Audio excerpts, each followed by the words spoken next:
What's up, baseball nerds? Welcome back for another edition of Pack a Day. I'm sitting here on a Saturday morning just absolutely blasting through packs of 89 Topps wax packs, okay? We're going to rip this guy open. We're going to see who we get. Let's go. Okay, first card is Storm Davis. Let me take a minute and tell you the tale of Storm Davis. Storm is a member of the Oakland Athletics rotation during the late 80s when the Oakland Athletics were dominating the American League and contending for the World Series every year. Dave Stewart once called Storm Davis the best fifth starter in baseball, which I guess is a compliment of sorts. But let's travel back to 1989 in October when the Oakland A's have just finished laying waste to the entire American League and the Giants in the first two games of the 89 World Series. Storm here is scheduled to start Game 4. Now, the World Series is obviously best out of 7, so Storm at this time is scheduled to start Game 4. He's going to pitch in the World Series. But we all know just prior to Game 3, the Loma Prieta earthquake happens, and that delayed the series by a week and a half, like 10 days. It's during that delay that Tony La Russa makes the very, very wise decision, maybe the best decision of that season for his team, and decides to reuse the Game 1 and 2 starters who won and dominated in those games, Dave Stewart and Mike Moore. So when the series resumes, Dave Stewart's going to pitch Game 3 now. Mike Moore is going to pitch Game 4. This pushes Storm Davis to a Game 6 start if there is ever a Game 6. Spoiler, there's not. So keep in mind, Davis is the fifth starter on this team. He's a man with like a 4.5 ERA, a 1.5 WHIP. Stewart is the baddest, meanest pitcher in baseball at the time. And Mike Moore's coming off an incredible season. Stewart and Moore finished second and third in the AL Cy Young in '89. Now, we all know the A's went on to demolish the Giants in Games 3 and 4 and sweep them. They got giant rings covered in diamonds and champagne in everybody's eyes because back then nobody wore those big giant ski goggles in the locker room. But let's get back to Storm. He's just won the World Series. He's just coming off a season where he won 19 games as a fifth starter. Best season of his career. He's on the all-world Oakland Athletics. You think you'd be happy, right? Wrong.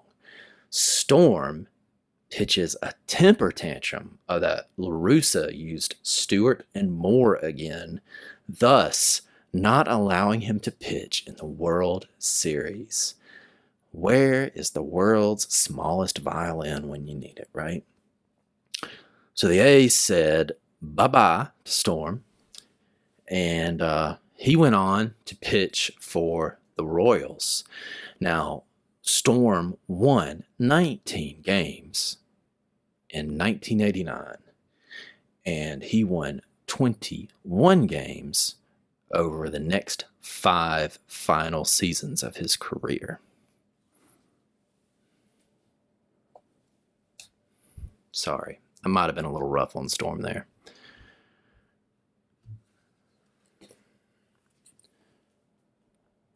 Bruce Fields, outfielder.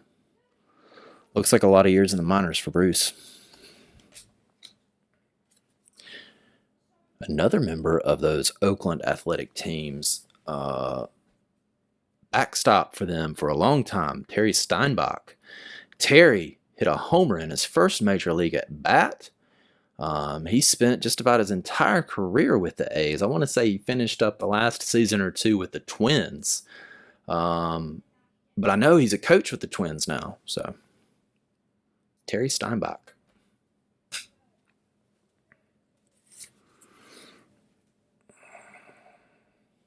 Floyd Bannister.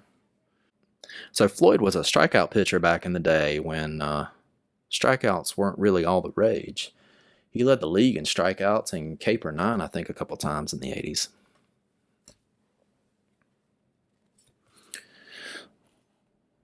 Bill Pecota. That was Floyd Bannister's teammate, right? Bill Pecota's claim to fame is that the Pecota sabermetric is actually a backronym for Bill's last name. Yes, backronym. It's a word.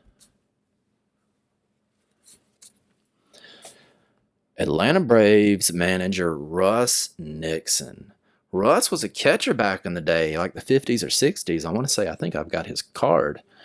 But at any rate, Russ was managing the AA Greenville Braves, which is just the town over from me, in the late 80s when Bobby Cox, who was the GM for the Atlanta Braves at the time, gave him a call and said, hey, come up and manage the big league club, which he did.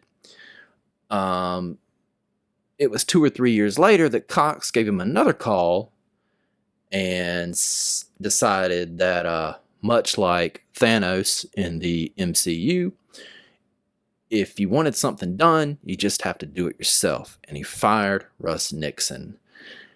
Bobby Cox took over, and the Braves became the most dominant regular season National League team of the 90s. Notice I said regular season. Manny Lee, second baseman.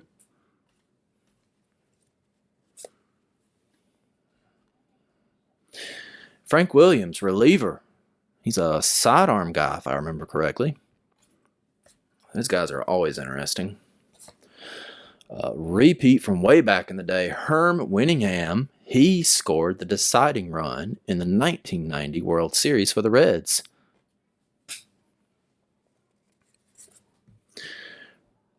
Lance Parrish, third baseman. He managed the Tigers for a couple of years in the late 90s.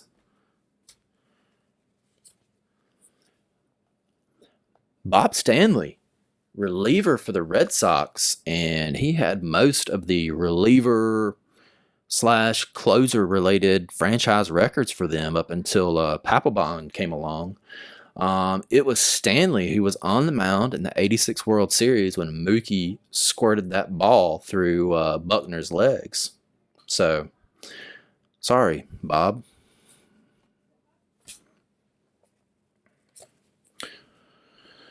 Repeat, Don August.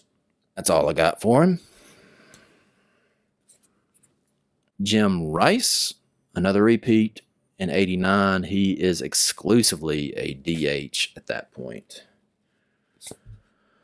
Another repeat, Argenis Salazar, who couldn't hit his way out of a wet paper bag.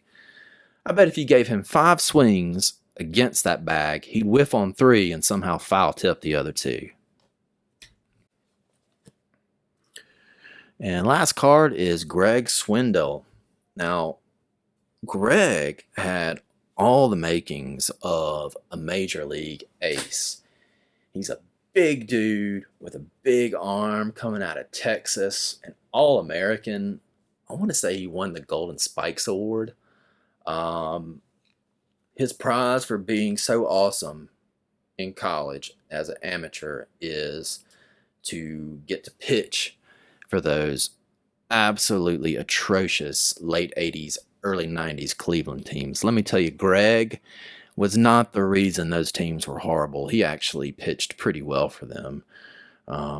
He was eventually converted to a reliever, I know, because he was in the bullpen for the 2001 D-backs when they won the World Series.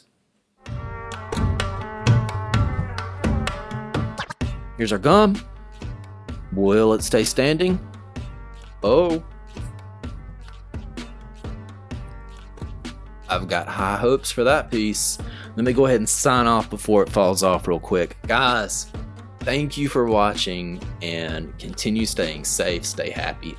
Honestly, when I'm telling you to stay safe and happy, I'm more or less talking to myself. I just need that daily affirmation.